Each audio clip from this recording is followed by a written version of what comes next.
تو مرد اکیلا آج کے دور میں وداؤٹ وائف کس طرح رہ سکتا ہے، یہ بات میری سمجھ سے باہر ہے. فتنے کا دور ہے. اگر کوئی مرد یہ کلیم کرتا ہے کہ وہ اکیلا رہ رہا ہے وائف کو چھوڑ کے کسی دوسری جگہ اور وہ پاک باز رہ گیا ہے، پاک باز سے مراد ہے یعنی کہ وہ کبھی سلپ نہیں ہوا. کچھ انٹرنیٹ میں آپ کو پتا ہے کتنا فتنہ ہے. تو میں تو اس پہ نہیں آنٹی یقین.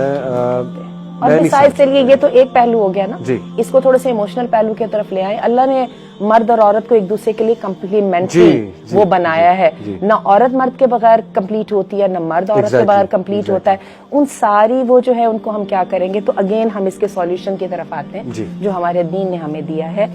وہ سولوشن یہی ہے کہ فیملی کمز فرسٹ. اور یہ جو دین کے سولوشن ہے اس کو میں اب آپ کو بتانے لگی ہوں کہ ریسرچز اور ایکسپیرینسز کے ساتھ یہ کیسے پروون ہے.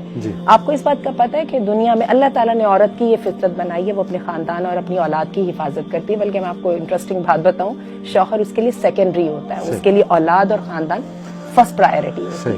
اسی لیے اللہ تعالیٰ نے اس کے اندر حیا بھی رکھی ہے، مور کوشن رکھا ہے وغیرہ وغیرہ. پوری دنیا میں CEO کی سیٹس پہ عورتیں کم ہیں. اور اس کا مطلب قطعاً اس کا کوئی تعلق قابلیت کے ساتھ نہیں ہے. اس کا وہ ریڈیلی والنٹریلی فیملی کی خاطر بچہ ہونے والا ہوتا ہے وہ چھوڑ دیتی ہیں، کیونکہ یہ فطرت کے ساتھ آ رہی ہے. اور فطرت کے علاوہ بھی میں آپ کو یہ بتاؤں، اپنی نظروں کے سامنے جب اپنی اولاد برباد ہوتی نظر آئے نا تو یقین کیجئے وہ چند ٹکوں کا کوئی فائدہ لگتا نہیں ہے. ہم نے کس بنا کے اوپر اپنے سٹینڈرڈ آف لائف کو کہہ دیا کہ بچے بیکن ہاؤس میں یہ ایچیسن میں پڑھیں گے ہی تو اچھی تعلیم ہوگی. ہم نے کہہ دیا گھر اتنے مرلے اتنے کنال اور اس طرح والا ہوگا تو وہ ہوگا.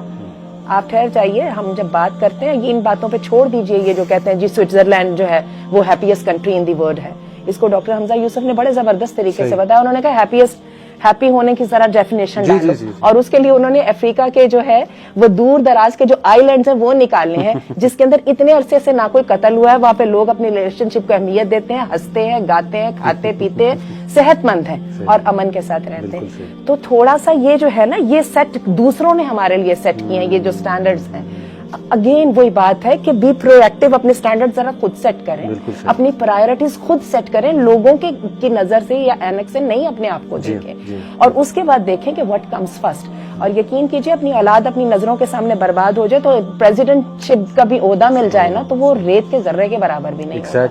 اتنی بڑی یہ اہم بات ہے، مردوں کے لیے یہ اتنی اہم ہے تو کجا کے عورتوں کے لیے. یہی تیسرا کانسیکوینس میں ڈسکس کرنا چاہ رہا تھا کہ یقین کریں کئی لوگ ریگریٹ کرتے ہیں کہ ہم نے بچوں کو ٹائم دیا ہی نہیں. عورت بھی لگی رہی، مرد بھی لگا رہا، بچے جو ہے وہ یا ڈرائیور پال رہا ہے یا وہ میڈز پال رہی ہیں. دوبارہ ہم نے سکسیس کو یا پروڈکٹیوٹی کو نوٹوں میں اور سیلری میں کب سے ناپنا شروع کر دیا. بالکل ہے نا.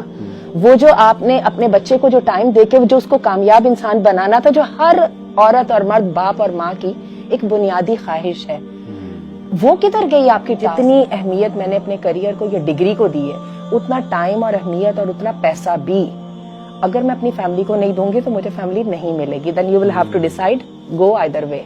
ٹھیک ہے، یا تو سے گڈ بائے اور پھر کریئر کریں. وہ جیسا کہ ہم جاپان کے بارے میں جانتے ہیں، آپ کو یاد ہوگا کہ ہم نے ایک دفعہ ایک ریسرچ کا ذکر کیا تھا جس میں اس وقت جو جاپانی خواتین بھی اور مرد بھی they don't want to make any investment in men and women relationship. اور اس کی وجہ یہی ہے کہ ٹوکیو جو ہے وہ دنیا کا سب سے مہنگا ترین شہر ہے جس میں لیونگ سٹینڈرڈ سب سے زیادہ ہائی ہے. تو it's scary to say goodbye to your career, right. And مردوں کے لیے بھی یہ ہے کہ why should they investment into something کہ جس کا وہ انسٹنٹلی ریزلٹ نہیں لیں گے. تو اس وقت حقیقت ہے کہ گورنمنٹ کے لیے درد سر بنا ہوا ہے کہ 30 سال کے لڑکے لڑکیوں کو کیسے ایک دوسرے کی طرف ایک نیچرل وے میں راغب کیا جائے.